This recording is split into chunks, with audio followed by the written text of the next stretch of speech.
बहुत समय पहले की बात है। एक घना जंगल था जहां हर जानवर खुद को सबसे महान समझता था, लेकिन वहीं रहता था एक नन्हा चूहा, नन्हू, जिसे कोई नहीं पूछता। नन्हू चुपचाप, शांत और बहुत ही समझदार था, लेकिन उसे कभी किसी ने गंभीरता से नहीं लिया।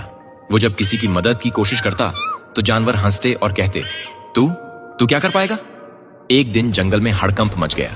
राजा हाथी, जंगल का सबसे बड़ा और ताकतवर प्राणी, एक गहरे दलदली गड्ढे में गिर गया।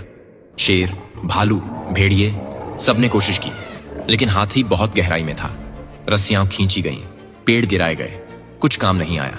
तभी सबके बीच से नन्हू चूहा धीरे से आगे आया। सारे जानवर हंस पड़े। तू भी आया है हाथी को बचाने? चल जा यहां से। लेकिन नन्हू ने कुछ नहीं कहा। उसने गड्ढे की दीवार को ध्यान से देखा। वहां एक तरफ की मिट्टी थोड़ी नम और गीली थी। उसे एक पुरानी सुरंग की याद आई जो कभी उसके दादा ने बनाई थी और जो इस दिशा में जाती थी। नन्हू चुपचाप वापस मुड़ा और भागा अपने पुराने बिल की ओर। वहां से वो सैकड़ों मीटर लंबी एक संकरी सुरंग में घुस गया। अंधेरा, डर, कीड़े, लेकिन नन्हू रुका नहीं। वो जानता था कि सुरंग एक झील से सटी है और अगर वो झील की दीवार में एक छेद कर दे तो पानी उस गड्ढे में बह सकता है। नन्हू ने अपने पैने दांतों से दीवार की मिट्टी कुतरनी शुरू की। धीरे धीरे कण कण मिट्टी हटी और आखिरकार एक पतली सी धारा बहने लगी। थोड़ी ही देर में झील का पानी गड्ढे की तरफ बह गया। पानी ने गड्ढे की एक तरफ की मिट्टी गीली कर दी और कुछ ही देर में वहां ढलान बन गई। हाथी समझ गया, यही मौका है।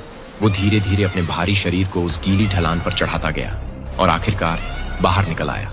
सारे जानवर हैरान थे। शेर बोला, ये कैसे हुआ? हमने तो सब कोशिश कर ली थी। तभी मिट्टी में से एक छोटी सी पूंछ हिली और बाहर निकला नन्हू चूहा, कीचड़ से सना लेकिन मुस्कुराता हुआ।